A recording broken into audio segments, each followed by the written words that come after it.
Dios les bendiga, hermanos, una vez más. Bienvenidos al estudio del martes. El tiempo pasa rápido, es martes otra vez. Estamos estudiando la historia de Israel, primera de Samuel, y qué de tanta importancia en estos días, donde Israel ha estado en guerra con Gaza. Y claramente que el tema de hoy trata sobre Israel y los filisteos, que ellos ocupaban esas 5 ciudades alrededor, ahí pegadita al mar, eh, donde está Gaza. Y entonces encontramos tanto parecido ahí en las en las guerras de aquel tiempo con estas guerras de ahora. Y pues claramente que en esta historia sagrada que leemos, uh, pues podemos aprender, ¿no? Y pues apreciar claramente el poder de Dios mostrado de una manera tan grande que llevaba al pueblo de Israel a tremendas experiencias con Dios, mostrando claramente el poder de Dios uh, sobre, sobre los dioses falsos. El tema de hoy es, seguimos estudiando la historia de Israel, pero el tema de hoy también es los dioses muertos. Y claramente que los vecinos de Israel adoraban a falsos dioses o a dioses muertos. Y la lucha entre Israel y el Islam, claramente, los vecinos árabes, y la lucha entre el Islam y la iglesia cristiana que ya tiene siglos, desde el siglo 8 hasta ahora, tiene que ver en cuanto al verdadero Dios y en cuanto a los falsos dioses. Y entonces, claramente que nosotros adoramos al Dios verdadero, al Dios que todo lo puede, y todos los demás adoran a falsos dioses. Es una lucha entre los falsos dioses o los dioses que están muertos y el verdadero Dios que es Dios. Tenemos nuestro único Dios verdadero. La semana pasada estábamos leyendo algo sobre Samuel y sobre Leví. Elí. Y entonces, esta semana la lectura, realmente que comenzó ayer, en el capítulo 10, tenemos un día de menos en la semana, porque comenzamos a leer el martes, o que siempre son 5, 10, 15, 20, pero ahora ayer el 10, hoy el 11, y entonces vamos a llegar a miércoles el 12, jueves el 13, viernes el 14. Entonces, pero todavía no hemos llegado ahí en este estudio, claramente.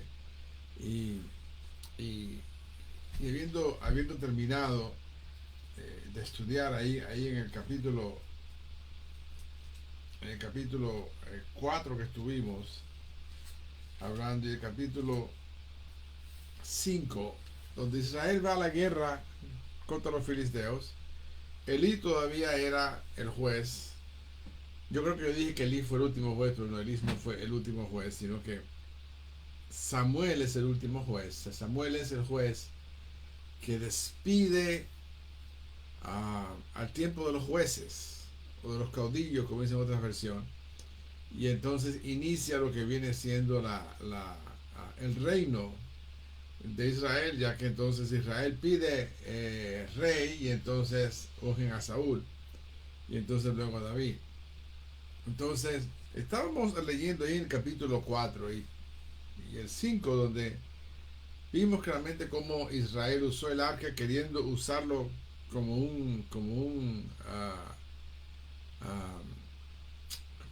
se le llama? Como un amuleto. Y entonces, claramente que las Biblias para uno no puede ser un amuleto. Otros han usado la cruz, otros han usado otras cosas, pero en realidad no podemos, la Biblia, todas esas cosas no tienen valor para nada si la vida de uno no vive una vida en obediencia a Dios. Hermana María López, Dios le bendiga, hermana, bienvenida al estudio de martes. Entonces, Esta es la importancia claramente y es una lucha entre el bien y el mal, es una lucha entre los poderes de la oscuridad y, y de la luz. Y, y ustedes podemos notar aquí claramente cómo en medio de todos estos dioses falsos, cómo es que Dios siempre sale victorioso. Entonces, ¿cómo es que Israel recurría otra vez a seguir a dioses falsos, a dioses muertos? Y entonces, hay mucho para nosotros aprender de todas estas cosas, claramente. La vida cristiana es una de vivirla en el Evangelio, de vivir una vida en Cristo y no de vivir una vida a medias y luego tomar todas las cosas nada más como amuletos o como cosas que nos van a ayudar a uno. Vamos a recordar que la vida, la autoridad en Cristo, todo depende claramente de el nombre de Jesús, de la vida cristiana, de quién está en nosotros, que es más grande el que está en nosotros que el que está en el mundo. Entonces,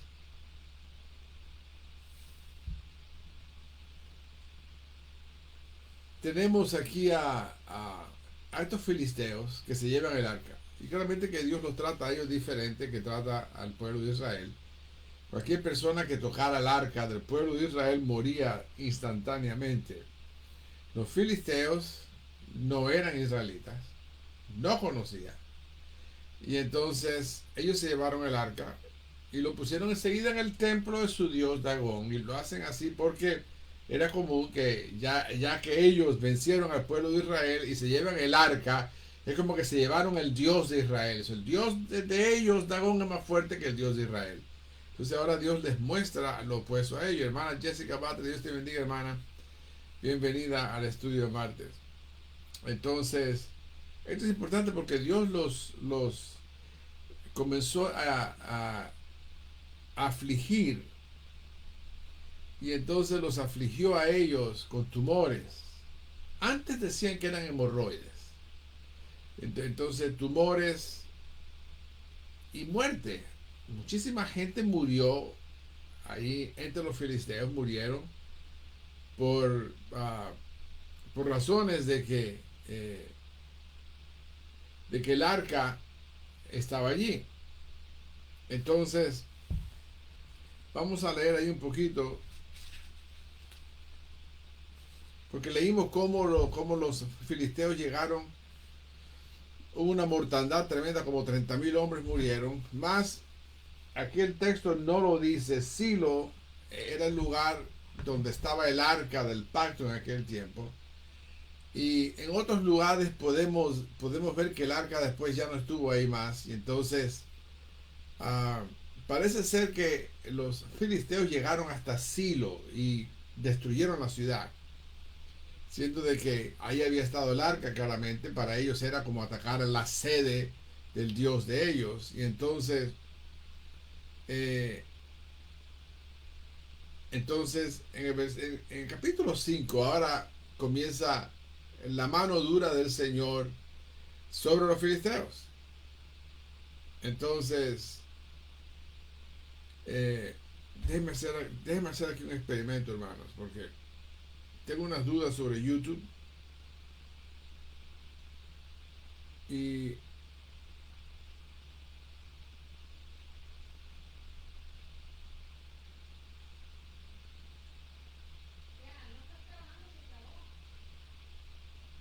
yo creo que YouTube parece ser como que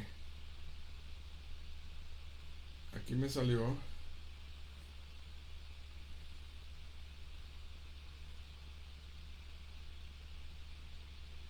Ok, si usted tiene problemas, si YouTube tiene problemas, escríbamelo ahí entonces o algo, déjeme saber entonces.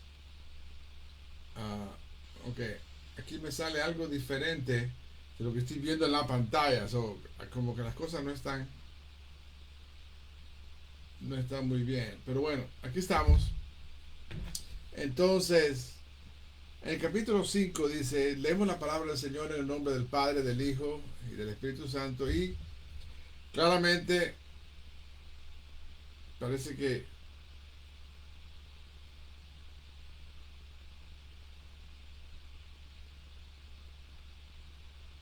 yo creo que vamos a tener que cerrar YouTube y volverlo a abrir. ¿Alguien me puede dar un aviso ahí? Gracias, hermano Mario y Silvia. Dios les bendiga. Bienvenidos al estudio del martes. Entonces, YouTube nos ha estado dando problemas aquí, bastante problemas. Y nos ha dado algunos problemas en la iglesia también, ¿no? Pero vamos a continuar aquí YouTube. Si me tienen paciencia ustedes que me están viendo en Facebook, lo vamos a hacer bien rápido. Y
ok, aquí comenzamos.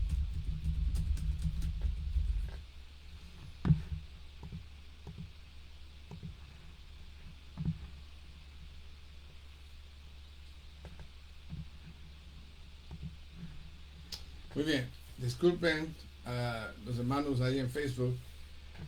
Amén, hermanos, en YouTube, Dios les bendiga. Tuvimos que cerrarlo, volverlo a abrir.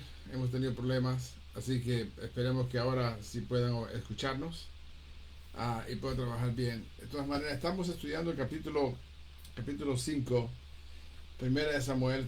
Estamos hablando sobre la historia de Israel y el tema de dioses muertos.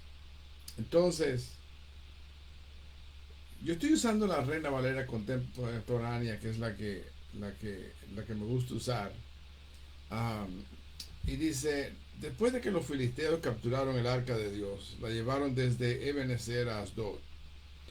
Tomaron el arca y la metieron en el templo de su dios Dagón y la pusieron junto a ese ídolo. Al siguiente día, cuando los habitantes de Asdod se levantaron, vieron que Dagón estaba arrodillado ante el arca del Señor, así que tomaron a Dagón y lo devolvieron a su lugar. Pero al día siguiente Dagón estaba una vez más de rodillas ante el arca del Señor, solo que ahora Dagón tenía cortada la cabeza y las dos manos, y nada más le había quedado el tronco, el cual estaba colocado sobre el umbral. Por esta razón, hasta hoy los sacerdotes de Dagón y todos los que entran en su templo de Asdod no pisan el umbral del templo. Noten algo, no sabemos muy bien de qué, hermana Angelita Robles, Dios le bendiga, bienvenida al estudio de martes. No sabemos de qué material estaban hecho este dios falso Dagón en su templo. Sabemos si era de yeso, si era de hierro, de qué era. Pero note que ellos ponen el arca en el templo de Asdod, al día siguiente le está de rodillas. Un dios que no tiene flexibilidad, porque es un ídolo creado. Sin embargo, Dios le da flexibilidad para arrodillarlo, postrarlo con la cabeza en el piso delante del arca, o sea, delante de Dios. Ellos entonces lo ponen de regreso otra vez y al día siguiente le faltan entonces las manos, los pies, le falta la cabeza, Dios lo decapitó. Entonces, este versículo, por esta razón, verso 5, hasta hoy los sacerdotes de Dagón y todos los que entran en su templo de Asdod no pisan el umbral del templo. El umbral, la parte en la cual donde uno pisa cuando uno entra al cuarto, cuando uno abre la puerta y está el umbral. ¿Se acuerdan que estuvimos leyendo el último libro que estudiamos antes de comenzar este estudio? Estábamos en Abdías. ¿Se acuerdan que en esos hubieron casos donde dioses falsos en otros lugares hacían esto mismo? Esta práctica de no tocar el umbral corrió y en otros lugares hacían lo mismo. con sus falsos dioses, que ellos entraban al templo y no pisaban el umbral. Entonces esa práctica o superstición entonces corrió a otros centros paganos. Entonces noten claramente como Dios les está mostrando a este pueblo que el Dios de ellos no es más fuerte que Dios, aunque Dios mismo había entregado a Israel en manos de los filisteos. El Dios de ellos no era más fuerte que el Dios de Israel como ellos pensaban. Y con eso también déjenme aclarar algo más. En lo que vamos a leer aquí, en lo que vamos a leer más adelante en cuanto a los dioses falsos, antes de estar en el nuevo pacto, antes de tener el Espíritu Santo en las vidas de los creyentes, antes de que ellos tuvieran el nombre de Jesús, aún así ellos seguían usando el nombre del Señor. Y entonces, si usted recuerda la historia de Gedeón, que él estaba con el trigo en un lagar, o sea, en un lugar donde se hacían las uvas para hacer vino, porque estaba abajo, mientras que el trigo se recogía y se hacía todo el trabajo del trigo en un lugar alto por el polvo que echaban. Sin embargo, para que los madianitas no lo vieran, Gedeón estaba en el lagar haciéndolo, lleno de todas esas cosas ahí alrededor de él que echaba el trigo. Y recuerde cuando el ángel del Señor se le apareció a Gedeón y lo envió entonces para él usarlo para vencer a los madianitas, a toda esa gente que era un ejército bien grande. Lo que estos madianitas hacían es que ellos venían y entraban en la tierra de Israel y la llenaban de cientos de miles de gente. Venían las familias con camellos, con todo, y se llevaban la comida de ellos, las cosechas, los dejaban a los israelitas en una hambruna tremenda. Entonces el ángel del Señor comisiona a Gedeón para liberar al pueblo de Israel, ya que el pueblo de Israel estaba clamando a Dios. Pero Gedeón primeramente tenía que limpiar su casa, porque en su casa el papá y ellos tenían dioses falsos, tenían a Baal. Todos los vecinos tenían estatuas de Baal, y Dios le dijo que tomaran esa estatua y entonces que trajeran un becerro gordo y con la madera de la estatua esa de acera, entonces hicieran ahí el holocausto y lo quemaran, y Gedeón tuvo que hacer eso, y el pueblo salió buscándolo después para matarlo. Entonces el padre de Gedeón sale en ese momento. Él era tan idólatra como los demás, pero en ese momento se pone de parte de su hijo y viene entonces y le dice al pueblo que Baal pelee por sí mismo, si él es Dios. Realmente que Baal no podía pelear, porque Baal no es Dios, es un Dios falso. Entonces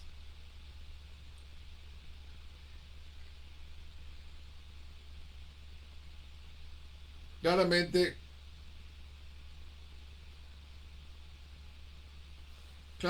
que encontramos. Yo creo que YouTube todavía tiene problemas, hermanos, lo siento mucho, la verdad. Y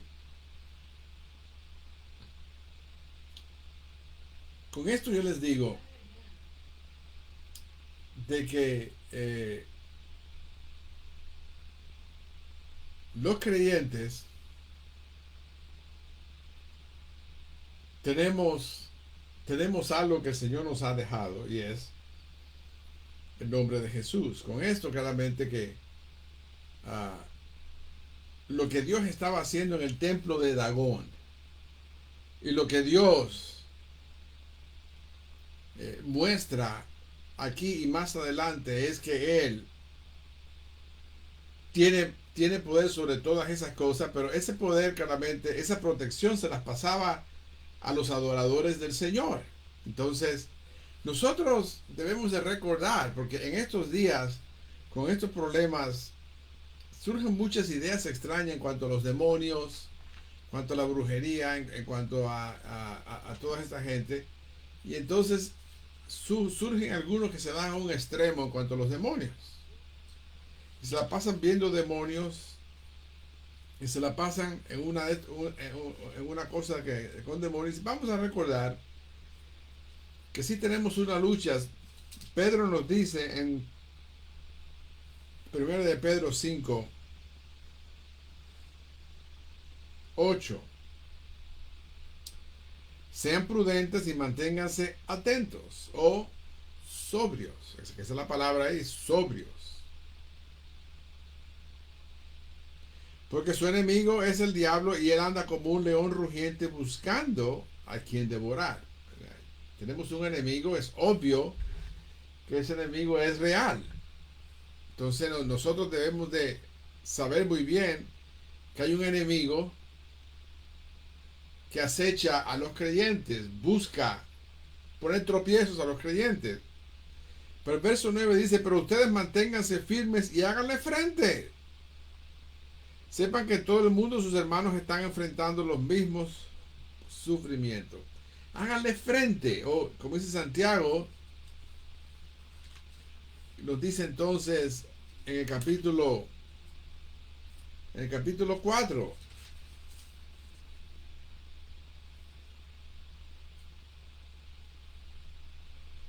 Dice en el verso 7, el verso 8, por lo tanto, sométanse a Dios, opongan resistencia al diablo y él huirá de ustedes.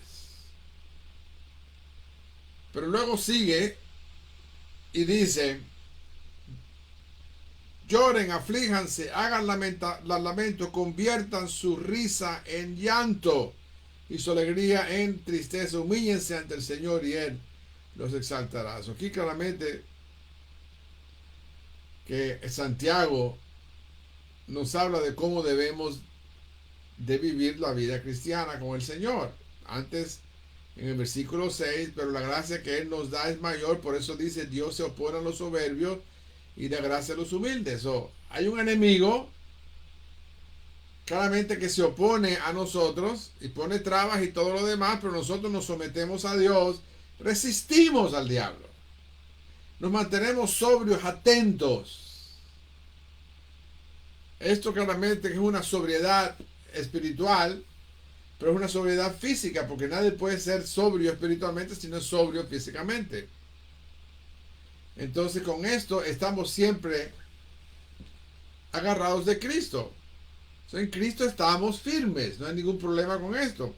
Entonces, en el versículo 6, aquí en 1 Samuel 6, dice, el poder del Señor se dejó sentir sobre los habitantes de Asdod y sobre todo su territorio, pues los castigó con terribles tumores. La versión 60 dice, la mano pesada del Señor estuvo sobre ellos.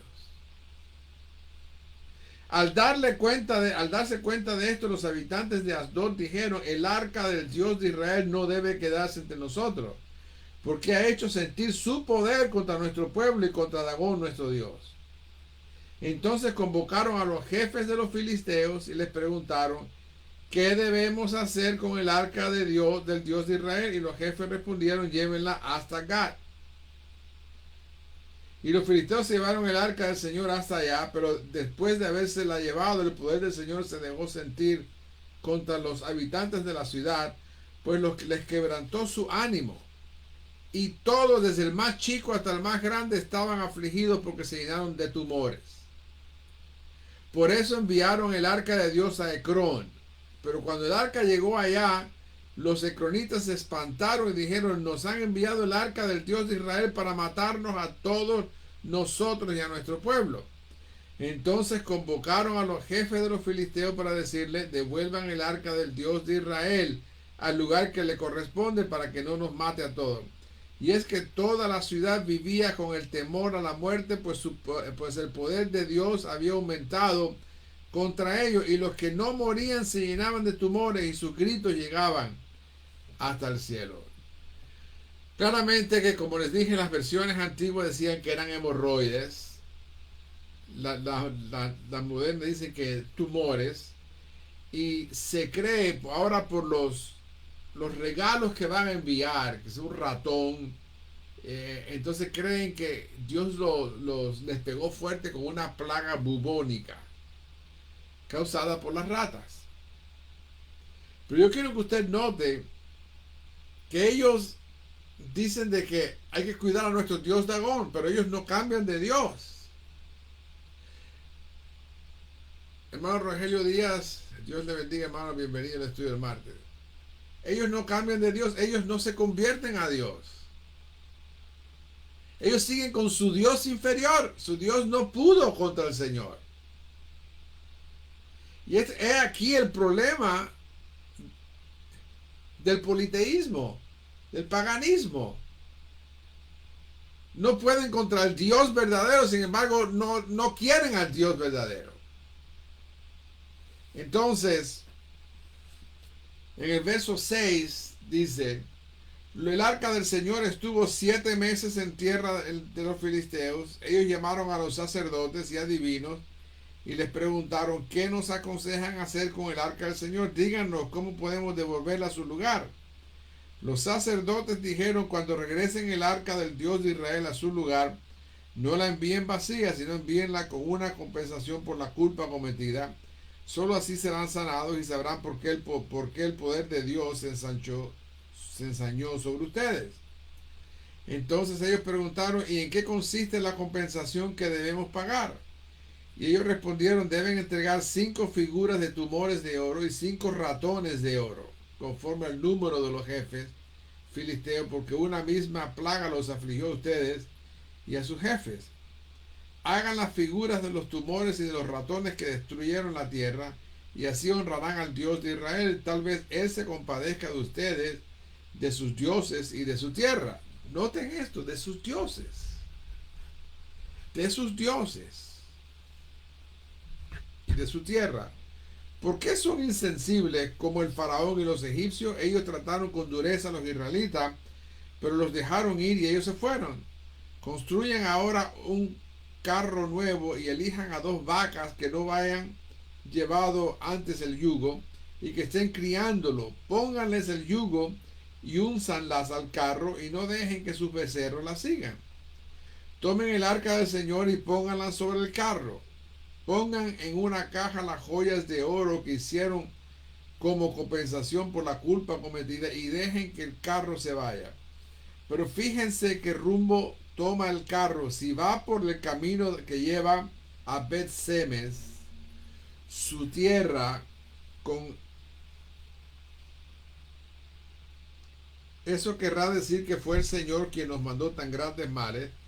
Pero si toma otro camino, sabemos que no fue el Señor, sino que lo que sufrimos fue un accidente. Aquellos hombres lo hicieron así: tomaron 2 vacas que no habían llevado yugo y que estaban criando, y las uncieron al carro y encerraron a sus becerros. Luego pusieron el arca del Señor sobre el carro y a un lado de la caja con los ratones de oro y la figura de los tumores como compensación por la culpa cometida, y la dejaron ir. Y las vacas se dirigieron a Bet-Semes, iban andando y bramando sin apartarse del camino, y los jefes de los filisteos las siguieron hasta el límite de Bet-Semes. Los habitantes de Bet-Semes estaban en el valle segando el trigo, y cuando alzaron los ojos y vieron el arca, se alegraron mucho. Déjenme aclararles: Bet-Semes era una ciudad de levitas, sacerdotal. Y noten que estaba pegadito a los límites, a lo que llamaríamos hoy la frontera con Gaza. Estaban pegaditos. La cultura de estos filisteos se mezclaba con la de ellos, porque ellos estaban tan pegados y a veces invadían y venían a hacer cosas. Sin embargo, esta gente de Bet-Semes deberían haber sabido cómo tratar el arca, porque eran sacerdotes y levitas. Sin embargo, trataron el arca de una manera que no lo debían haber hecho. Y entonces Dios los juzga a ellos de una manera instantánea por haber hecho eso. Y de hecho, un poquito más, les voy a presentar una vez más, ya lo he hecho en el pasado, la Biblia del pescador. Es una Biblia barata, de un bajo costo. Esta es pasta dura, letras grandes. Y esta Biblia es de estudio, pero no es de estudio como otras Biblias. Esta Biblia no tiene muchas notas abajo, pero tiene una ayuda evangelística para evangelizar. Es una joya. Yo la he tenido en dos versiones. Esta es la nueva versión internacional y la tengo también en la nueva traducción viviente. Esta es más nueva, o las notas han sido ampliadas. Entonces es una gran ayuda porque tienen preguntas y comentarios corticos para evangelizar, de apologética o de arqueología. Y en este caso viene claramente en cuanto a Bet-Semes, y menciona aquí a Bet-Semes. Y les voy a leer lo que dice. ¿Es la Biblia geográficamente precisa? Bet-Semes existe hasta hoy. Está en una planicie junto a una importante ruta, como describe la Biblia. Excavaciones han probado también la ocupación israelita hasta la invasión babilónica y la influencia filistea, ya que el lugar estaba en el límite entre Israel y Filistea. Aquí vemos claramente que la arqueología sigue probando que la Biblia es palabra de Dios. Yo claramente que les recomiendo esta Biblia, que es simple, ayuda mucho a uno para el evangelismo, para dar respuesta a otros de algunas preguntas. Y entonces, si seguimos leyendo en cuanto a este relato, dice: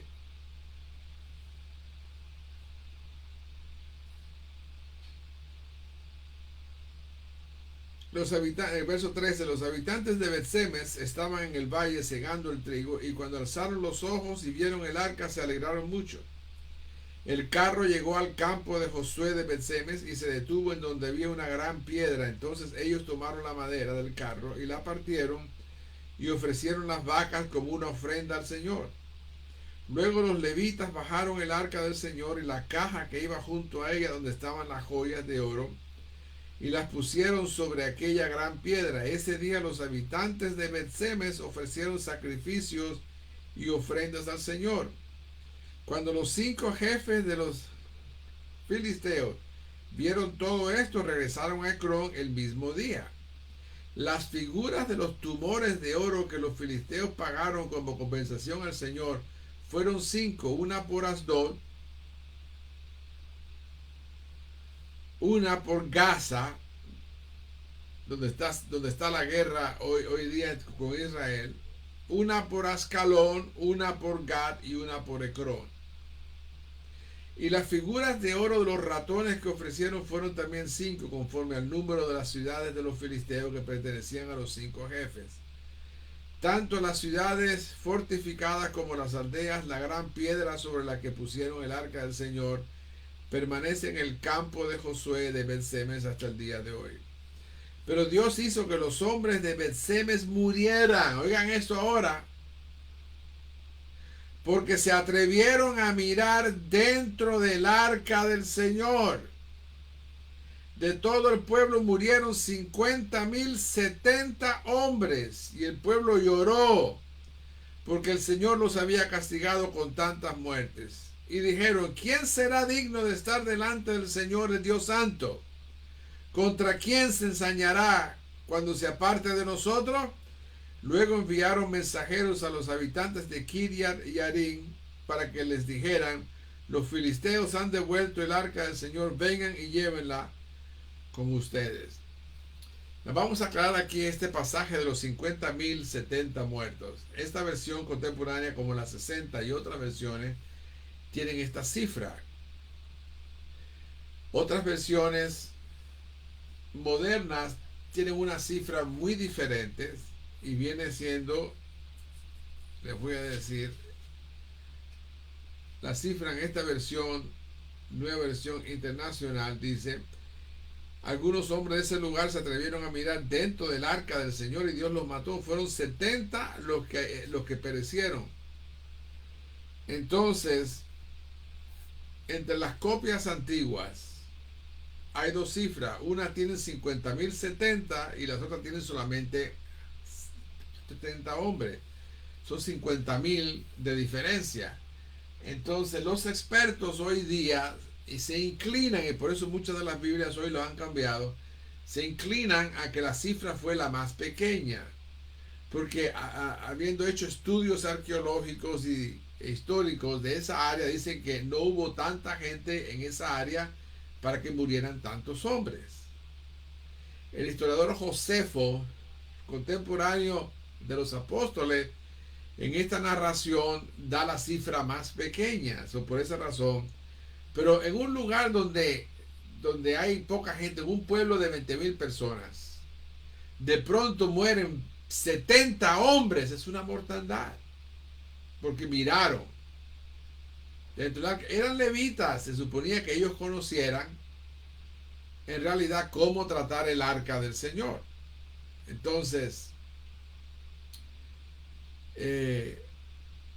bueno, YouTube se cayó por completo, así que lo vamos a dejar así, y luego yo voy a subir en YouTube el video de Facebook, y voy a ver qué otras medidas puedo tomar la semana que viene, porque ya ha estado ocurriendo varias veces esto con YouTube.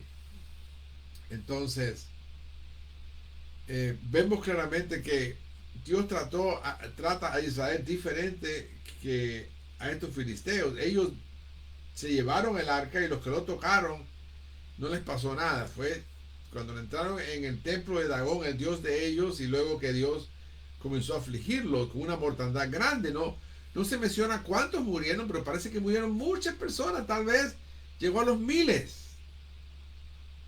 Y entonces, aquí, casi en el momento ocurre esto. Y esta gente se pone entonces a llorar, y surge la pregunta, como surge en el Salmo 15, ¿quién entrará en el monte santo de Dios, el limpio de manos? Y aquí claramente que ellos entonces, ¿quién va a hacerlo? ¿Quién es digno? Pero ellos deberían haber sabido que ellos no podían hacer eso. Los levitas se les habían dado instrucciones de cómo, cuando movieran el arca, cuando pusieran el tabernáculo en otro lugar, deberían llevar el arca envuelto en una cortina.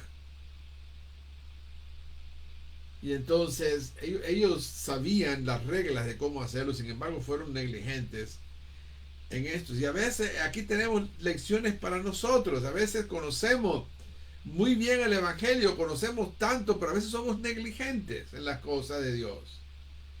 Y no debemos dejar que esas cosas nos ocurran a nosotros. No debemos ser negligentes en la palabra de Dios. Porque en la oración, en la vida cristiana, en nuestra manera de vivir, en las decisiones que hacemos, no debemos ser negligentes en congregarnos. Negligentes de tantas maneras que a veces podemos hacer. De estos errores del pueblo de Israel podemos aprender mucho. En el capítulo 7 ahora vemos que las cosas cambian. Esta otra gente sabe lo que les pasó a los de Bet-Semes. Ellos tratan el arca diferente. Y dice: los habitantes de Kiriat Jearim fueron y se llevaron el arca del Señor y la pusieron en casa de Abinadab, la cual estaba en una colina, y consagraron a Eleazar su hijo como guardián del arca del Señor. Así pasaron 20 años desde el día en que llegó el arca a Kiriat Jearim, y los israelitas gemían arrepentidos ante el Señor. Este evento estaba trayendo un cambio en el pueblo. Estos eventos de la guerra que habían tenido con estos filisteos, la mortandad que había habido, que se llevaron el arca, que lo regresaron, que hubo mortandad por lo que hicieron, todo esto tocó al pueblo. Esa necesidad de arrepentirse, de buscar a Dios, y buscaban a Dios, y entonces en el versículo 3 dice, entonces Samuel habló con todos los israelitas y les dijo, si de todo corazón se han arrepentido delante del Señor, quiten a Astarot y a todos los dioses ajenos que todavía adoran. Entréguense de corazón al Señor y sírvanle solo a Él. Entonces el Señor los librará de la ira de los filisteos. Y los israelitas renunciaron a los Baales y a Astarot y sirvieron solo al Señor. Entonces Samuel les dijo, reúnan a todos los israelitas en Mizpah y yo rogaré al Señor por ustedes. Y se reunieron en Mizpah. Noten que ya no es en Silo, ahora es en Mizpah. Y sacaron agua y la derramaron delante del Señor. Aquel día ayunaron y dijeron, hemos pecado contra el Señor. Así fue como Samuel se convirtió en Mizpah, en el caudillo de los israelitas. Y cuando los jefes de los filisteos se enteraron de que los israelitas estaban reunidos en Mizpah, se prepararon para ir a luchar contra ellos. Y cuando los israelitas lo supieron, se llenaron de miedo. Y le dijeron a Samuel, no dejes de clamar por nosotros al Señor nuestro Dios, para que nos libre del poder de los filisteos. Entonces Samuel tomó un cordero recién nacido y lo sacrificó y lo ofreció al Señor. Luego rogó por el pueblo de Israel y el Señor le oyó. Mientras Samuel estaba ofreciendo el holocausto, llegaron los filisteos para pelear contra los israelitas, pero el Señor lanzó fuertes truenos contra ellos y los atemorizó, y los israelitas los vencieron. Salieron de Mizpa y persiguieron a los filisteos más allá de Bet-car y los hirieron de muerte. Luego Samuel tomó una piedra, la puso entre Mizpa y Sem, y a ese lugar lo llamó Eben-ezer, porque dijo, hasta aquí nos ha ayudado el Señor. Y este nombre en su Biblia, seguramente que en el margen, como esta Biblia aquí en el margen me dice que Eben-ezer quiere decir piedra de ayuda. Hasta aquí nos ha ayudado el Señor. Así fueron vencidos los filisteos y no volvieron a entrar en el territorio de Israel, porque el poder del Señor estuvo en contra de ellos mientras Samuel vivió. Los israelitas liberaron el territorio que los filisteos tenían en su poder y recuperaron las ciudades que les habían arrebatado desde Ecrón hasta Gat. Así los israelitas y los amorreos vivieron en paz. Mientras Samuel vivió, gobernó al pueblo de Israel. Todos los años visitaba Betel, Gilgal y Mizpal y dictaba leyes para todos los israelitas. Después regresaba a Ramá, donde vivía, y donde también edificó un altar al Señor, y desde allí impartía justicia al pueblo. Claramente que en este caso pasaron 20 años desde la derrota que tuvieron. Terrible derrota que tuvieron, y luego en esta ocasión el pueblo no estaba listo para la guerra. El pueblo había venido a adorar a Dios, a arrepentirse, y fue cuando filisteos escucharon que estaban reunidos en Mizpah, entonces quisieron atacarlos. Para ellos claramente que tenían al pueblo de Israel bajo el yugo. Para ellos esa reunión era que se iban a sublevar. Y entonces el pueblo clamó a Dios y Dios les envió truenos, los asustó. El temor del Señor cayó sobre ellos y los israelitas salieron de Mizpah y los persiguieron entonces y vencieron. Y en el camino seguramente que encontraron tumbas de personas, de aquellos tantos muertos, 30,000 muertos que murieron 20 años atrás. Recordando la derrota que tuvieron delante de estos filisteos y luego la victoria que Dios le dio después que ellos abandonaron a sus dioses falsos. Y ahí el problema del pueblo de Israel, y ahí tantas veces el problema aún en la iglesia.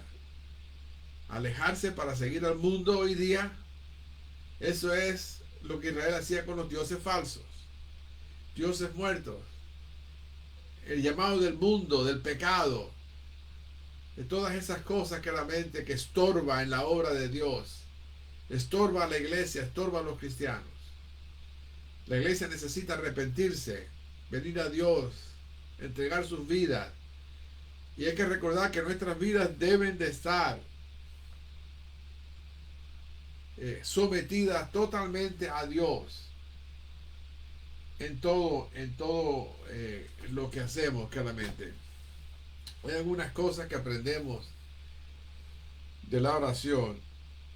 Y en esta Biblia del pescador, aquí, ya que estaban ellos orándole a Dios, surge la pregunta en cuanto a la apologética. La ciencia cristiana dice de que no se ora a un Dios personal.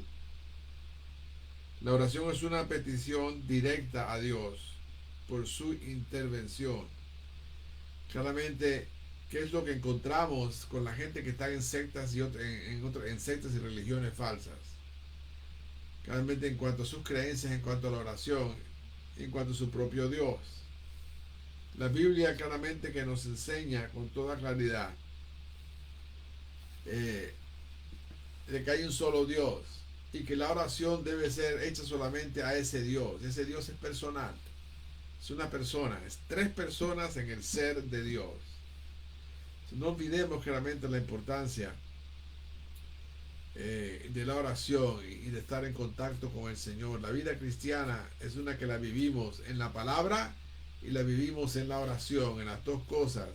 Necesitamos la palabra de Dios y necesitamos entonces la oración. El capítulo 8, Israel pide rey. Y la razón por la cual pide rey es porque Samuel había sido un buen juez, un buen caudillo. Pero dice en el versículo 1 del capítulo 8, cuando Samuel envejeció, nombró como caudillos a sus hijos para que guiaran al pueblo de Israel. Parece ser que Samuel no aprendió del mal ejemplo de Elí, de los hijos de Elí. Dice, sus primogénitos se llamaban Joel y su segundo hijo se llamaba Abías. Los dos eran caudillos en Berseba, pero no siguieron el ejemplo de su padre, sino que se dejaron llevar por la avaricia, pues aceptaban sobornos y corrompieron la impartición de justicia. Por eso todos los ancianos israelitas fueron a Ramá para hablar con Samuel y le dijeron, es un hecho que tú ya eres viejo y que tus hijos no siguen tu ejemplo, por lo tanto escógenos un rey, como lo tienen todas las naciones para que nos gobierne. Pero a Samuel no le agradó esta propuesta de dar al pueblo un rey que lo gobernara. Entonces oró al Señor. Y el Señor le dijo, atiende todas las peticiones que te haga el pueblo. No te han rechazado a ti, sino a mí, pues no quieren que yo reine sobre ellos. Están haciendo contigo lo que han hecho conmigo desde que los saqué de Egipto.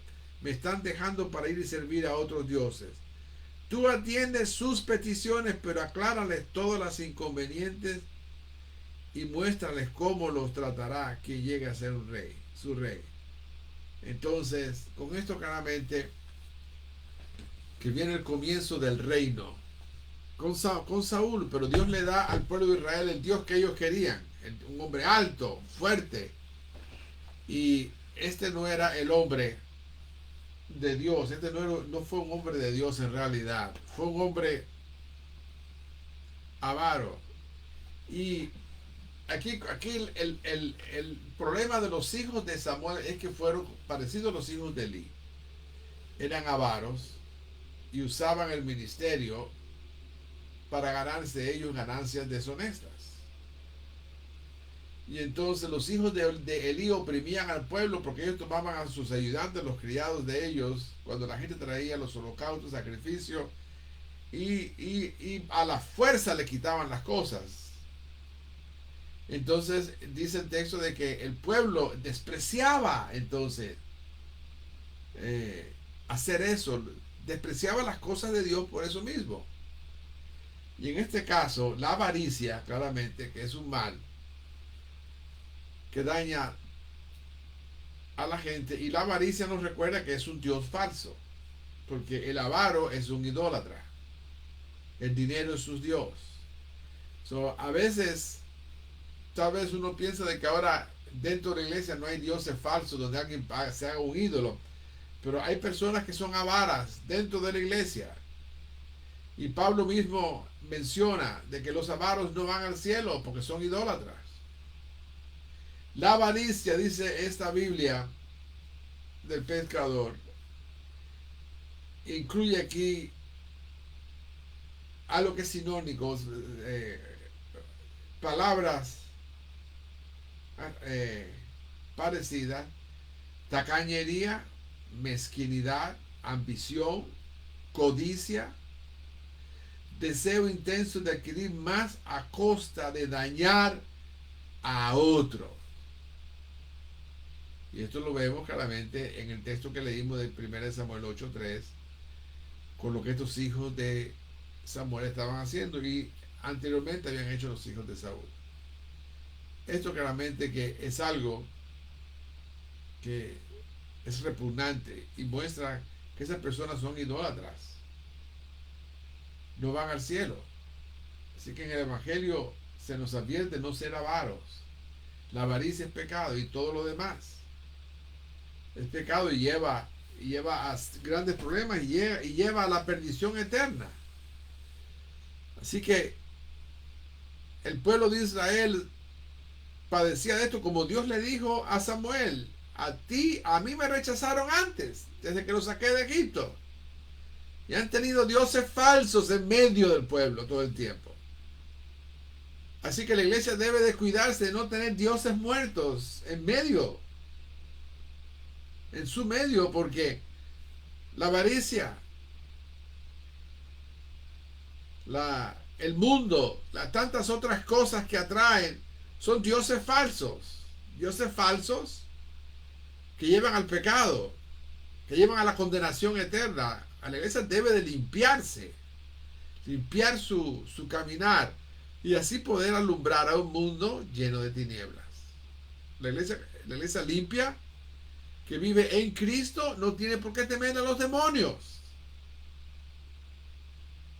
Una iglesia que está llena de estas cosas de pecado, de avaricia, del mundo y todo lo demás, entonces no está alumbrando, no puede alumbrar.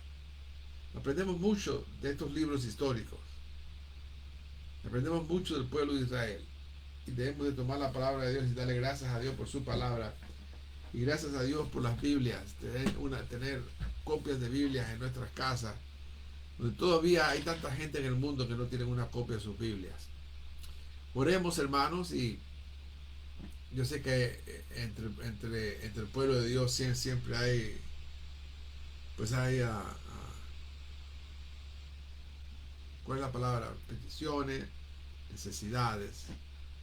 Y pues oremos. Mi hermano Joel, yo anuncié el domingo en el culto a las 12. En ese momento, según me habían acabado de decir, estaban haciendo una cirugía en el cráneo. Tuvo un derrame cerebral. No lo sabíamos nosotros. Y entonces, parece que el pronóstico dice que puede ser bueno y tienen que esperar a que despierte. Todavía no ha despertado.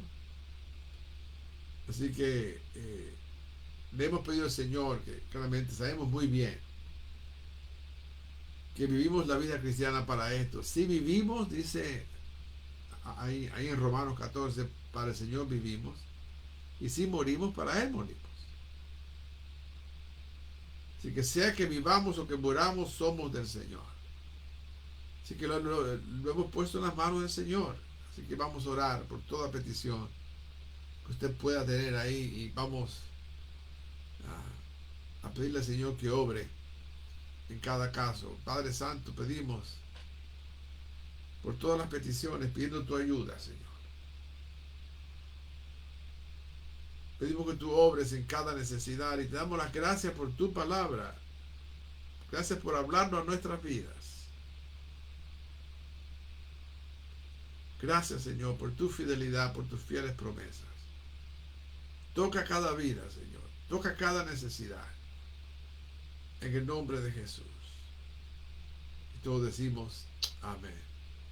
El jueves tenemos culto, 7 de la noche, linda asistencia, linda presencia de Dios, linda alabanza. Si usted no puede asistir, puede vernos por medio de Facebook y YouTube. El viernes los jóvenes tienen culto 7 de la noche. Sábado 7 de la mañana hay oración y este sábado, perdón, tenemos nuestra reunión de negocios para todos los miembros de la iglesia. 4 de la tarde tenemos algunas elecciones, tenemos también que corregir algunas cosas en nuestro reglamento, así que pedimos que nos apoyen. 4 de la tarde. El domingo tenemos 4 cultos, 8 de la mañana, no hay clase para niños. Luego tenemos escuela dominical a las 10, con clase para niños, escuela dominical a las 12, con clase para niños, adolescentes. 2 de la tarde, escuela dominical en inglés, con clase para niños. Y luego tenemos las clases de misioneritas y Royal Rangers. Así que hemos terminado este estudio, hermano. Que Dios les bendiga, que la paz de Dios los acompañe.